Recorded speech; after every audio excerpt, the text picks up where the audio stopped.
première question, Ambroise Méjean.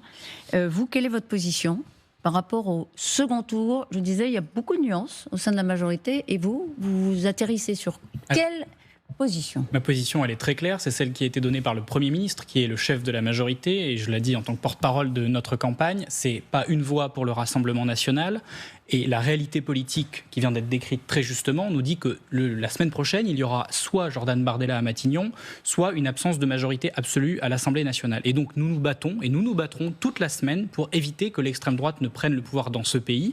Ça signifie, dans bon nombre de circonscriptions où nous sommes arrivés troisième, des désistements. Il y en a plus d'une quinzaine qui ont déjà été annoncés hier soir. Moi, je veux souligner qu'il y a même des ministres de la République qui sont arrivés 1 point ou 2 points derrière certains candidats qui se retirent par responsabilité. Remercier Marie Guévenoux notamment. Je peux aussi citer Alban Branlang, qui est notre candidate et la porte-parole des Jeunes avec Macron dans la Somme, qui se retire pour permettre, contre l'extrême droite, à François Ruffin, qui fait un moins bon score que la dernière fois, de pouvoir l'emporter au second tour avec un esprit de responsabilité. Et donc c'est très clair. Et moi je vous le dis, tous ceux qui considèrent que le problème, c'est pas le Rassemblement national la semaine prochaine, se trompent, parce que la seule alternative qui existe à l'absence de majorité du RN, c'est une majorité du RN, et on ne peut pas accepter ça dans la majorité présidentielle. Voilà, les choses sont claires, et c'est la position officielle de la majorité. Jean-Marie? D'abord, on prend acte de la position de la majorité, de ce point de vue. Alors, la nuance, c'est celle d'Édouard Philippe, n'est-ce pas, me semble-t-il, et principalement. Je crois que la position d'Édouard Philippe est une position, j'allais dire, qui est dans le timing d'Édouard Philippe, c'est-à-dire la problématique présidentielle. En fait, il ne joue pas la gestion des élections législatives. Il se donne un positionnement politique, idéologique à droite, on le voit bien, mais en même temps avec une ouverture sur les sociodémocrates, les communistes, les écologistes, etc. Donc je pense que cette contradiction, qu'on pourrait dire manifeste, ne l'est pas tant que ça. Je pense qu'il y a quelqu'un qui se positionne en termes d'identité politique, et il y a des gens qui gèrent les élections. Vous répondez à la question à quoi joue Édouard Philippe. On aura peut-être l'occasion d'y revenir. William Martinet, je rappelle que vous êtes candidat LFI aux législatives dans les Yvelines. On n'en dira pas plus, il ne faut pas trop préciser les circonscriptions. Néanmoins, vous prenez acte, vous aussi, d'une position très claire de la majorité? Oui. Vous le savez, du côté du Nouveau Front Populaire et de la France Insoumise en particulier, la position est aussi claire. Le message envoyé aux électeurs, c'est qu'il ne doit pas y avoir une seule voix pour le Front National et qu'il faut tout faire pour réduire le nombre d'élus du Front National. Donc c'est pour ça que nous avons pris la décision de retirer des candidats qui arrivaient en 3e position dans des triangulaires, et que nous envoyons effectivement ce message à la majorité en disant, enfin l'ex-majorité, en leur disant ne nous mettez pas des bâtons dans les roues quand le Nouveau Front Populaire est en capacité de battre l'extrême droite. Parce que je pense que ça reste le sujet principal aujourd'hui. Si on fait l'analyse de ce premier tour de scrutin, ça a été dit, il y a un effondrement du bloc central, un effondrement du bloc macroniste, et on est aujourd'hui dans une confrontation, un affrontement entre le Nouveau Front Populaire et son programme et le Rassemblement national. Et moi, ma conviction, et c'est peut-être un désaccord que j'ai avec certaines projections sondagières, c'est qu'il est possible de gagner. Le Nouveau Front Populaire peut l'emporter la semaine prochaine en mobilisant sur son programme, parce que bloquer les prix, la retraite à 60 ans, l'augmentation des salaires, la reconstruction des services publics, c'est quelque chose qui est majoritaire dans le pays, c'est quelque chose qui peut nous faire gagner, et tout va se jouer sur la mobilisation, sur la participation. On a vu que la participation a augmenté très fortement à cette législative par rapport à la précédente. Je finis juste en disant une chose. Le message que j'envoie, c'est évidemment à tous ceux qui veulent battre le Rassemblement national, venez avec nous, mais aussi à tous les abstentionnistes, ceux qui se sont pas encore déplacés aux urnes, les jeunes, les quartiers populaires, venez nous donner main forte pour ce second tour, pour que nous puissions gagner dimanche prochain. La question qui se pose, c'est pas de savoir, et c'est pour ça, là, je vous mets en garde, si vous dites aux Français que la question qui se pose, c'est qui sera Premier ministre entre Jean-Luc Mélenchon et Jordan Bardella, vous ferez le jeu de l'extrême droite. Parce que ce matin, et je le regrette manifestement, quand on voit une partie de la presse, et notamment le Figaro, qui titre « ça sera Mélenchon ou Bardella », en fait c'est le jeu de l'extrême droite. Parce que, pardon de vous le dire, et je pense que la responsabilité est partagée dans la classe politique, si l'extrême droite est à un niveau aussi élevé, c'est aussi parce que chez vous, il y a un épouvantail, et que cet épouvantail, Jean-Luc Mélenchon mobilise contre lui. Hier, quand il fait une déclaration à 20h10, qu'il préempte la prise de parole de votre famille politique en affichant Rima Hassan, qui n'a aucun rapport avec cette élection, vous prenez une responsabilité qui est, à mon sens, gravissime. Et je ne vous dis pas qu'on est parfait, je veux dire, on fait preuve d'humilité dans cette élection, mais il faut que chacun soit à la hauteur de ses responsabilités. Et donc, la question qui est posée aux Français la semaine prochaine, c'est pas est-ce que ce sera Jean-Luc Mélenchon ou Jordan Bardella, c'est est-ce que ce sera Jordan Bardella ou pas. Et donc, dans ce cadre, et c'est uniquement dans ce cadre que moi je suis en capacité de dire aux gens qui nous ont soutenus au premier tour, mais qui n'ont pas de représentants dans leur circonscription au second tour, voter pour faire barrage au Rassemblement national. Par contre, je ne leur dirai pas voter pour que Jean-Luc Mélenchon soit Premier ministre. Ça n'est pas possible, ça n'est pas acceptable pour les électeurs de notre famille politique. Et vous le comprenez bien, comme vous ne dites pas à vos électeurs de soutenir des candidats. Alors, William Martinet, Gabriel Attal. vous répondez à l'interpellation sur Jean-Luc Mélenchon, qui effectivement s'est exprimé avec Rimas. De l'ex-majorité, il y a une tentative de diluer les responsabilités sur la progression du Rassemblement national. Bon, moi, ce que je dis assez clairement, c'est que ça fait 7 ans que vous êtes au pouvoir, ça fait 7 ans que vous infligez violence sociale, maltraitance démocratique aux Français, que juste après la réélection d'Emmanuel Macron, vous avez imposé cette réforme de retraite que personne ne voulait dans le pays. Monsieur, c'est vous qui êtes responsable de la progression du Rassemblement national. Et d'ailleurs, les urnes montrent quelque chose. Vous avez été sanctionné par les Français à l'occasion de ces élections législatives. Vous n'avez pas progressé par rapport aux européennes. Mais monsieur, bien sûr que si. Vous ne progressez pas, vous reculez par rapport aux européennes. Le bloc qui progresse et qui est en capacité d'affronter le Rassemblement national, c'est culotté de dire que vous vous améliorez quand même. C'est le nouveau Front populaire. Voilà, nous sommes 1 million. Moi, je redis les chiffres, parce que vous avez fait tout à l'heure une présentation des chiffres du Rassemblement national. Je me permets de faire ceux du nouveau Front populaire. Nous sommes seulement 1 million de voix derrière le Rassemblement national. Nous sommes qualifiés dans 400 circonscriptions pour le second tour. Nous avons élu au premier tour 32 députés du nouveau Front populaire. Les élections au premier tour, c'est 39 pour le RN. Ils sont forts, il ne s'agit pas de le nier. C'est 32 pour le nouveau Front populaire. Donc si il y a match entre le nouveau Front populaire et le RN, et pour dire quelle est la question qui est posée aux gens, qui est à mon avis pas la question du Premier ministre, qui est la question du programme. Est-ce que les gens veulent qu'au lendemain de l'élection, la réforme des retraites d'Emmanuel Macron, elle soit immédiatement abrogée et qu'ensuite on fasse la retraite à 60 ans, ou est-ce que les gens veulent maintenant la version Bardella des retraites, c'est-à-dire comme il l'a dit dans un dernier débat télévisé, que la retraite ça peut être à 66 ans. Voilà, c'est sur ce sujet-là que les gens auront à choisir. Tout simplement pour mesurer la réalité électorale, c'est que, et je pense que Frédéric Dabi le confirmera, mais c'est que dans les circonscriptions en triangulaire, il y a plus de circonscriptions où nous sommes en deuxième position que de circonscriptions où vous êtes en deuxième position. Et donc il y aura plus de retrait de la part de la gauche au second tour que de retrait de la part de la majorité. Pourquoi ? C'est pas une critique ou un reproche, je dis juste que c'est la réalité électorale, c'est que votre électorat est concentré dans des métropoles et donc dans des circonscriptions qui vous sont déjà très favorables. Donc la réalité de ce second tour, c'est qu'il y a beaucoup d'endroits où en réalité c'est le candidat de la majorité présidentielle, le candidat du bloc central qui portera l'alternative au Rassemblement national. Et donc vous ne pouvez pas leur dire ça, vous ne pouvez pas en fait dire à ces électeurs qu'ils votent pour votre projet. Ça n'est pas la réalité. En fait, la question qui est posée au deuxième tour, c'est pas de voter pour votre projet ou pour celui du RN, c'est est-ce que vous voulez ou pas que le projet du RN s'applique ? Et la réponse est non. Et ensuite, la question qui sera posée à l'Assemblée nationale, je l'espère, la semaine prochaine, c'est celle de la responsabilité. Dans tous les pays européens, à l'exception du nôtre, on est capable de construire des coalitions avec des partis qui sont en désaccord.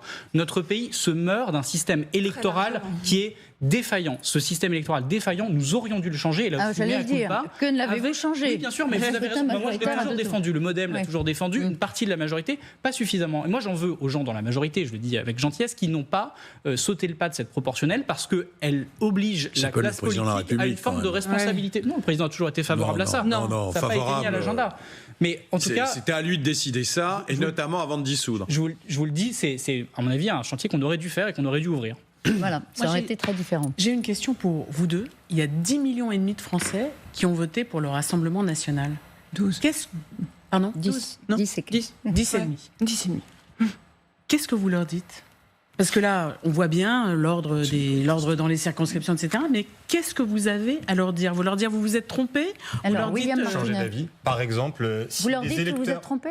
Oui. Si des électeurs du Rassemblement national ont voté en faveur d'un candidat d'extrême droite en pensant par exemple que ça allait améliorer leur pouvoir d'achat, je pense qu'ils se trompent complètement. Qu'il suffit de suivre attentivement la campagne de Jordan Bardella ces dernières semaines pour voir comment, une à une, les mesures soi-disant sociales du Rassemblement national ont été abandonnées donné. Il suffit d'écouter Jordan Bardella quand il était devant le MEDEF, qu'il a discuté avec les grands patrons et qu'il a fait une danse du ventre pour rassurer les milieux patronaux, pour se dire que le Rassemblement national, il est du côté des grands patrons et des grandes fortunes et qu'il n'est pas du côté des gens du peuple. Donc moi, je pense qu'il se trompe et je le dis respectueusement dans le débat démocratique, c'est-à-dire qu'avec des arguments, je veux convaincre et que si par malheur Jordan Bardella devient Premier ministre, les gens se rendront bien compte de l'imposture à ce moment-là. Mais moi, j'aimerais bien qu'on évite de vivre cette expérience. Vous répondez à la question dans un instant, mais d'abord, Jean-Marie Le Guen, vous vouliez pousser un peu vos feux. Je suis frappé des interventions de M. Martinet. Je trouve, et qui sont celles d'ailleurs d'une façon générale de LFI, c'est un enfermement dans une certaine vision de la société. Le premier enfermement, c'est de faire croire qu'ils ont une chance de remporter les élections et d'être majoritaires la semaine prochaine. On avait déjà entendu ça. Mélenchon était lui-même déjà qualifié pour l'élection présidentielle. Il était Premier ministre. C'est-à-dire qu'il y a une sorte d'enfermement par rapport à la réalité. Et le deuxième enfermement, c'est effectivement de croire que les gens votent pour le Rassemblement national sur la base de la retraite à 60 ans. J'ai bien noté que beaucoup de Français étaient contre cette réforme. Absolument. Je doute, mais je ne crois pas du tout, et ça répond à ce que disait Valérie, il va falloir, quoi qu'il se passe, qu'il y ait une prise de conscience des raisons qui ont poussé un nombre de Français, que je trouve tout à fait exagéré, à voter pour le Rassemblement national. C'est pas la retraite à 60 ans. C'est d'autres questions qui sont très mal traitées par le Rassemblement national et qui sont dangereuses pour le pays, mais qu'il faudra bien traiter par cette Assemblée.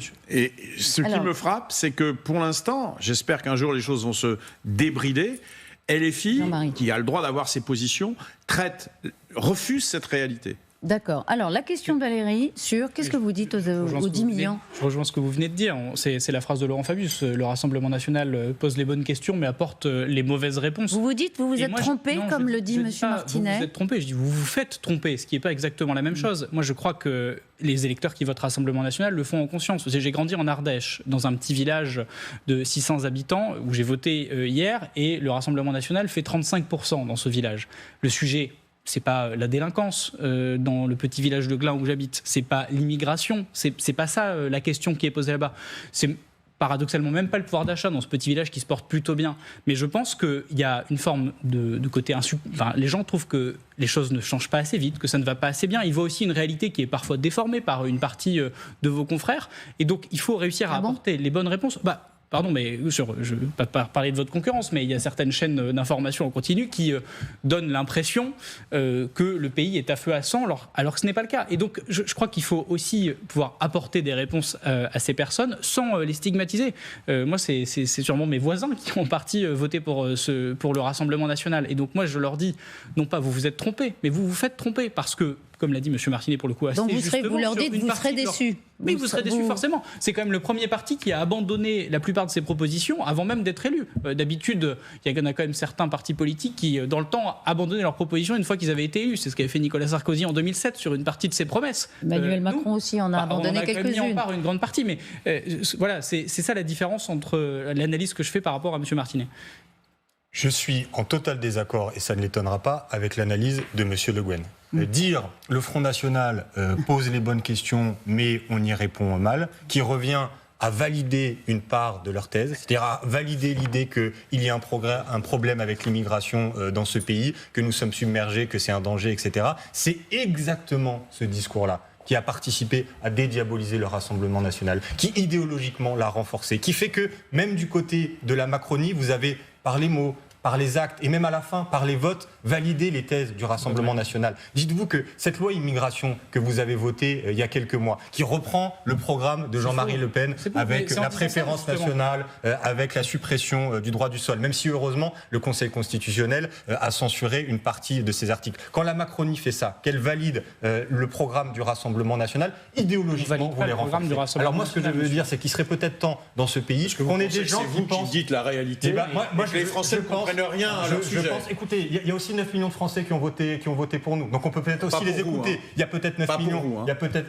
il y a peut-être si pour le Parce que si vous aviez été tout seul, ça aurait été autre chose. Il y a 9 millions de Français qui, comme on a vu ce que vous avez fait aux européennes. Vous n'avez pas fait un bon score aux européennes. Là, on a progressé d'1 million de voix par rapport à 2019. Donc vous n'êtes pas pressé alors d'arriver au pouvoir. Je vais dire des choses simples. Si on veut combattre le Rassemblement national, il faut combattre ces idées. Il faut du coup avoir un programme antiraciste. Il faut sur la question de l'immigration dire que le sujet c'est d'accueillir dignement les gens qui n'ont pas le choix de venir dans notre pays. C'est rappeler que les travailleurs étrangers dans notre pays, par exemple, ils rapportent plus en cotisation sociale que ce qui coûte en prestations. C'est dire par exemple qu'on n'accepte pas dans le pays que nos compatriotes musulmans ils soient utilisés comme bouc émissaire par le Rassemblement national. Voilà, ce message antiraciste qui est en fait un message républicain, il faut être capable de le porter avec force. Parce que si on commence à dire oui, le Rassemblement national a presque raison sur tout, mais quand même, moi j'apporte des nuances. Si on est dans cet esprit, vous critiquez, vous caricaturez. Depuis des années, c'est ça qui amène à cette réalité. Pour tenir un rapport à la réalité, avec un peu plus de fermeté, notamment à l'époque où vous étiez en responsabilité, combattu les idées du Rassemblement national, peut-être qu'on n'en serait pas là. Depuis le temps que vous les combattez, apparemment ça ne va pas très loin. Et justement, parce que vous étiez dans l'opposition, vous auriez pu au moins capter cette colère qui existe dans le peuple et vous n'en avez rien fait. La seule chose que vous avez fait, c'est des voix dans certaines banlieues avec un discours communautariste. Voilà la réalité de LFI. Et du coup, ils ne comptent pas les gens dans les banlieues ? Ça veut dire quoi ? Les travailleuses et les travailleurs essentiels dans les banlieues, c'est qu'on n'a pas le droit de leur demander de voter pour nous. Moi, dans ma circonscription, quand j'ai des chauffeurs de bus, des aides-soignantes, des auxiliaires de vie qui vont voter pour c'est autre chose, qui votent pour vos idées politiques, pour le programme économique, par contre. Et même quand ils ont un vote anti-raciste. Non, pardon, là ça monte un peu haut. On se calme.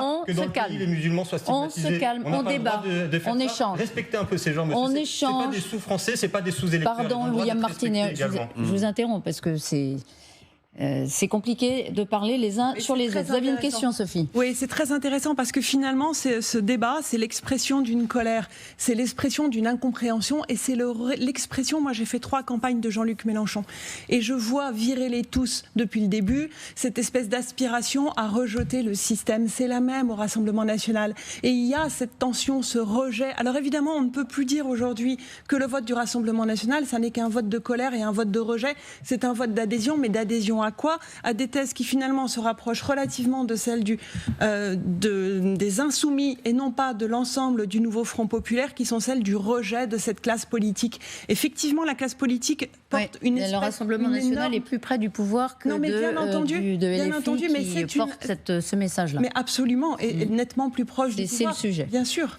Mais la responsabilité, elle est quand même lourde, aussi bien dans les partis qui ont exercé le pouvoir que dans ceux qui veulent rejeter le système. Frédéric Dabi. Oui, je partage ce que dit Sophie de Ravinel. En 2017, quand on demandait qui incarnait le mieux l'opposition à Emmanuel Macron, c'est la France Insoumise qui arrivait en tête devant le Rassemblement national, qui à l'époque s'appelait Front National. Qu'est-ce qui s'est passé depuis ?